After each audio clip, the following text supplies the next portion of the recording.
Et d'ailleurs, pour répondre à cette question, on va appeler Julien Banterla et Perrine Lucis, qui viennent de la province de Liège, qui vont nous parler de l'espace qualité formation de la province de Liège et qui vont nous parler des parcours professionnels, ce que l'on peut en tout cas envisager dans cette thématique de l'eau comme parcours. Et nous aurons l'occasion d'avoir 2 témoignages de travailleurs qui travaillent dans cette thématique et ce domaine qui est l'eau. On y va? Bonsoir à tous. Ma collègue Perrine et moi sommes de l'espace qualité formation de la province de Liège, l'Observatoire pour l'enseignement et la formation technique et professionnelle. Donc on va effectivement prendre les quelques minutes qui viennent pour vous essayer de répondre en tout cas à cette question sur toutes les possibilités d'enseignement et de formation qui conduisent à ces fameux métiers de l'eau. À cette question tellement complexe, on va essayer d'y répondre de manière simple, ce qui ne va peut-être pas être une évidence. Donc en effet, plutôt que de vous égrener toutes les possibilités sans être sûr de pouvoir vous présenter l'offre de formation de manière, dans son exhaustivité, nous avons plutôt décidé de parler de parcours.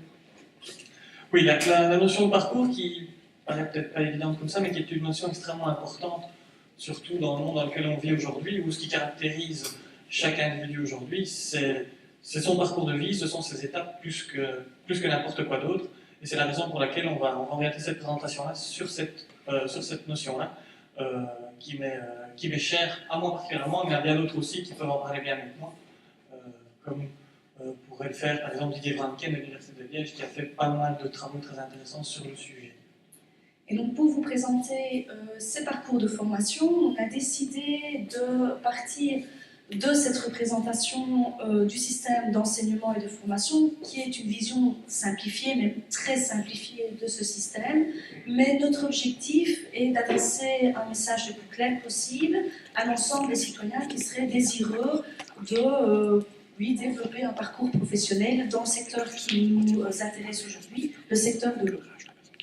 Et d'ailleurs, je vais enfoncer un peu sur lequel on a déjà tapé ce soir, pour ceux qui auraient déjà l'envie d'avoir des informations plus personnalisées, plus détaillées sur les possibilités, de développer un projet professionnel. Il y a des experts, il y a des professionnels qui sont à votre disposition pour vous accompagner dans cette démarche, comme l'est le Carrefour Emploi Formation Orientation, comme le ferait le CIEP, les centres PMS dans une certaine mesure, et bien évidemment l'Institut des métiers qui nous accueille aujourd'hui. Alors partons d'un exemple concret. On a justement parlé des nombreux domaines qui sont concernés par les métiers de l'eau. On va cibler ici les métiers de la chimie dans le secteur de l'eau pour voir quels sont les différents parcours possibles, en tout cas quelques parcours possibles, et on pourrait commencer par le parcours d'une personne qui s'appellerait Aurélie et qui aurait eu un parcours relativement classique puisqu'elle aurait, après les primaires, entamé des études secondaires en technique de transition en sciences appliquées, après quoi elle serait entrée à l'université pour un bachelier en sciences chimiques, qu'elle aurait réussi brillamment et qui s'en serait suivi un master en sciences chimiques qui lui aurait tellement plu qu'elle aurait même fait un master complémentaire en gestion des risques naturels qui lui aurait permis de devenir écotoxicologue à l'intercommunale liégeoise des eaux. Donc on peut évidemment aussi parler d'un autre parcours, celui d'Hélène, qui était dans la même école qu'Aurélie, mais Hélène, elle a suivi plutôt la filière technique de qualification, où elle a pris l'option de technicien chimiste. Elle est ensuite passée par la haute école pour avoir un bachelier professionnalisant en chimie appliquée. Et donc ça lui a permis d'être engagée comme technicienne chimiste à la Société Wallonne des Eaux. Et pour évidemment améliorer ses compétences dans le domaine si spécifique de l'eau, elle a suivi une formation polygone de l'eau en gestion de l'eau. Que tu parles du polygone de l'eau, on pourrait parler aussi de David, qui a aussi suivi une formation là-bas, parce que son parcours avant ça était un peu différent, parce que lui n'a pas terminé ses études secondaires, il a commencé à travailler avant d'obtenir son diplôme, dans une usine qui a malheureusement fermé ses portes, et donc il a dû à un moment se réorienter dans sa carrière, et pour se réorienter, il a repris des études en cours du soir, ce qui lui a permis d'obtenir en promotion sociale un diplôme d'enseignement secondaire en tant que technicien chimiste, ce qui lui a permis de trouver un emploi dans une station d'épuration. Et après après cela, il a même pu suivre une formation, je le disais, au polygone de l'eau en analyse de l'eau pour développer ses compétences dans son boulot d'opérateur chimiste. Elle, Wenda, elle travaille dans une société qui ne risque pas de fermer ses portes, puisque c'est une société qui produit de l'eau en bouteille, on l'a déjà cité plusieurs fois aujourd'hui. Et pour pouvoir être engagée dans cette société, Wenda, elle a plutôt eu un profil, enfin en tout cas une formation dès le départ. Elle savait qu'elle voulait faire ingénieur, et donc dès le secondaire, elle a pris option sciences fortes et maths fortes pour préparer l'examen d'entrée en ingénieur. Elle a réussi cet examen d'entrée, donc Wenda est devenue ingénieure civile chimiste, et donc elle est ingénieure de production dans cette fameuse société de production de bouteilles. Alors, Pierre-Hugues, lui, n'a pas eu l'opportunité de faire de longues études, au contraire de Wenda. Par contre, lui, il avait beaucoup d'ambition et il s'est quand même donné les moyens pour pouvoir gravir les échelons et arriver à ses fins, ou en tout cas pouvoir progresser dans son projet professionnel. Donc, au départ, Pierre-Hugues a suivi ses secondaires en technique de qualification, technicien chimiste, donc il a été engagé dans une usine comme technicien chimiste. Et puis, après plusieurs années, il s'est aperçu qu'il n'y avait pas trop de perspectives d'évolution de carrière dans son poste.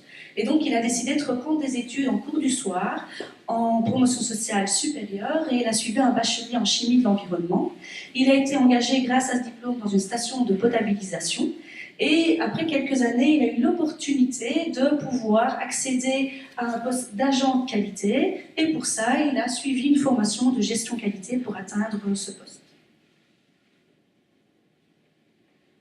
Alors on pourrait parler de Jean aussi, qui tout de suite a voulu commencer à travailler sans faire d'études prolongées. Et donc il n'a même pas été au bout lui non plus de ses études secondaires, il a commencé à travailler tout de suite.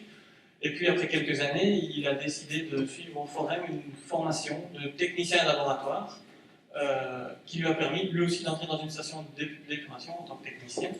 Il a complété ça aussi par une formation en technique et procédés de traitement de l'eau, ce qui lui a permis d'être valorisé, d'être nommé comme technicien instrumentiste dans cette station d'épuration.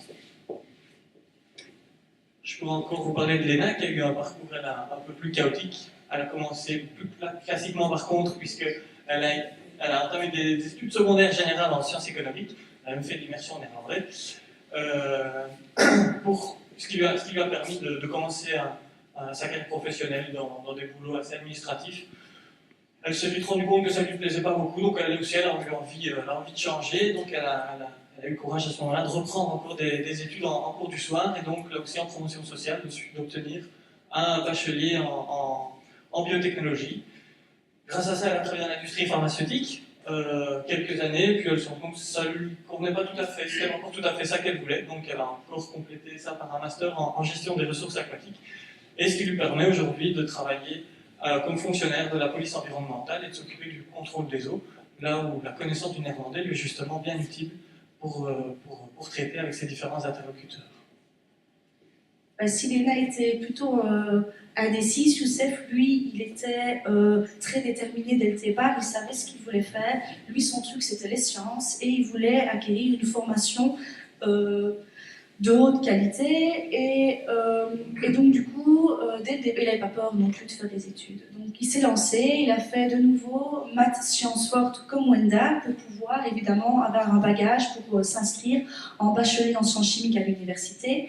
Et il a continué son parcours de manière très naturelle en master en sciences chimiques. Et là, pendant son master, Youssef a décidé de partir en Erasmus en Angleterre pour parfaire son anglais. Et quand il est revenu, il a terminé ses masters, il a eu l'occasion de faire de la recherche à l'université en chimie analytique. Il a donc décroché son doctorat. Après être docteur en sciences, Youssef a donc un poste de responsable recherche et développement dans un centre d'expertise en traitement et gestion de l'eau. Et évidemment, ses connaissances de l'anglais l'aident au quotidien puisqu'il est amené à travailler avec des collaborateurs et des clients à l'international. Oui, bon, Perrine, on avait dit qu'on essayait de faire quelque chose de simple et de clair. Quand je vois notre schéma-là, je ne suis pas sûr qu'il le soit tant que ça et que notre message soit si clair que ça. Donc, oublions peut-être les métiers de la chimie et partons sur autre chose qui a été évoqué par Pénélope tout à l'heure. Parlons peut-être d'électromécanique. Allez. Oui, pourquoi pas. Moi, j'ai une amie, Julie, qui a fait tout son parcours en cours du soir. Donc Julie a commencé les secondaires après l'enseignement primaire, elle n'est pas arrivée au bout malheureusement. Et donc après avoir essayé quelques différents boulots, elle a décidé de reprendre des études en cours du soir pour obtenir un diplôme du secondaire en technique de qualification électricien automaticien. Elle a continué, ça lui a plu, donc elle est passée en promotion sociale supérieure pour avoir un bachelier électromécanique et maintenance, ce qui lui a permis d'être responsable d'écluse au service public de Wallonie. Et au quotidien, elle est évidemment amenée à côtoyer pas mal de bateliers qui viennent de différents pays. Et donc pour pouvoir assurer son poste au quotidien, elle a décidé de suivre une formation intensive en langue pour pouvoir justement interagir avec les personnes qu'elle rencontre dans son travail. Ouais, là aussi, je pourrais parler de Claude qui a suivi le même bachelier qu'elle en promotion sociale en électromécanique et maintenance. Là, le début de son parcours était un peu différent, puisqu'après le primaire, il a été en secondaire en technique de qualification comme installateur industriel. Il a fonctionné quelques années comme dans ce poste-là. Et puis, il a voulu se reconvertir. Donc, il a suivi, je le disais, ce bachelier en cours du soir. Il a suivi ça d'une spécialisation en gestionnaire de traitement de l'eau, ce qui lui permet maintenant d'être chef de projet, gestionnaire de projet dans un bureau d'études, comme on l'a cité tout à l'heure, qui travaille à la conception de stations d'épuration notamment. Je pourrais vous parler de Yasmine aussi, qui a fait, après le primaire, des études techniques de transition en électronique et informatique. Après ça, elle s'est dirigée vers l'enseignement supérieur. Elle était dans une haute école pour suivre le bachelor en électromécanique, et ça s'est tellement bien passé qu'elle a même fait une passerelle pour rejoindre le master en ingénieur industriel électromécanique. Et du coup, ça lui a permis d'obtenir un emploi dans une autre société qui produit de l'eau en bouteille bien connue de la région, comme responsable de ligne de production. Alors Jean-Jacques, lui, on ne peut pas dire qu'il ait changé d'avis en cours de route, c'est qu'il ne savait pas ce qu'il voulait faire au départ. Donc il est parti dans des études générales en secondaire, il a pris maths langue, et puis après il ne savait pas trop ce qui allait l'intéresser, donc il est parti comme ça à la recherche d'emploi, et il a finalement passé d'emploi en emploi sans vraiment trouver ce qui l'intéressait, et puis à un moment donné il s'est rendu compte que ce qui lui plaisait c'était le métier technique. Donc Jean-Jacques a repris des formations. Il a pris une formation en électromécanicien et il a donc été engagé à la CIL comme technicien de maintenance et de nouveau pour pouvoir améliorer ses compétences dans le domaine de l'eau. Il a suivi une formation en gestion de l'eau pour pouvoir être plus à la pointe au niveau de son travail et au quotidien. Sacha, par contre, il savait exactement ce qu'il voulait être. C'est bon, donc on arrête. on va aller vite. Sacha, lui, par contre, il savait exactement ce qu'il voulait faire. Il voulait être électromécanicien, donc il a fait tout ce qu'il fallait pour l'être. Il a fait ses études en technique de qualification électricien automaticien. Et puis, il a enchaîné en haute école avec un bachelier en électromécanique et maintenance. Ce à quoi il ne s'attendait peut-être pas, c'est d'effectuer ce boulot-là dans une station d'épuration. Toujours est-il qu'il a trouvé un emploi là-bas. Et il a là aussi complété par une formation gestion de l'eau pour développer ses compétences dans ses activités spécifiques dans cette station d'épuration. Alors Sandrine, tout comme Sacha, savait exactement ce qu'elle voulait, en tout cas ce qu'elle aimait, c'était les sciences. Et donc du coup, dès le secondaire, elle s'est inscrite en option sciences latin, ce qui lui a permis d'avoir des bonnes connaissances scientifiques pour s'inscrire à l'université dans un bachelier en sciences physiques. Par contre, elle a un petit peu changé d'orientation, c'est-à-dire qu'elle était en faculté des sciences, elle a décidé de passer en faculté des sciences appliquées pour devenir ingénieure civile électromécanicienne. Donc, elle est responsable de maintenance et de télégestion grâce à son diplôme dans une station de potabilité. Et elle est donc amenée à utiliser des outils pour contrôler au quotidien cette station. Et donc, elle a suivi une formation en pompe et analyse de l'eau pour pouvoir être évidemment compétente dans la tâche demandée. Je peux encore vous parler de Sébastien, qui lui non plus n'a pas fait d'études supérieures ni d'études secondaires. Il a commencé à travailler avant d'obtenir son diplôme de secondaire supérieur. Il a fonctionné quelques années comme ça, lié en un petit boulot, et puis il a suivi une formation d'électromécanicien au Forum, qu'il a complétée par une formation spécifique comme agent d'assainissement au polygone de l'eau. Et ça lui permet aujourd'hui d'être agent d'assainissement à la SWD. Alors Rose, par contre, elle, on peut dire, c'est la déterminée. Elle a une force de caractère et Elle n'avait pas peur de faire un métier qui allait la confronter au monde des hommes, et donc elle s'est lancée. Elle a fait technique de qualification secondaire, installateur industriel, puis elle a fait un bachelier en haute école, un bachelier professionnalisant en mécanique.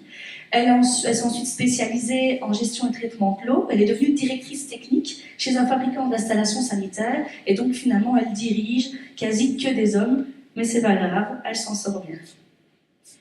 Bref, je pourrais encore vous parler d'Anastasia, je pourrais encore vous parler de Pascal, Perrine pourrait encore vous parler de José, on pourrait encore vous parler de ça, et on pourrait encore vous parler de plein d'autres personnes, on pourrait encore vous parler de plein d'autres parcours.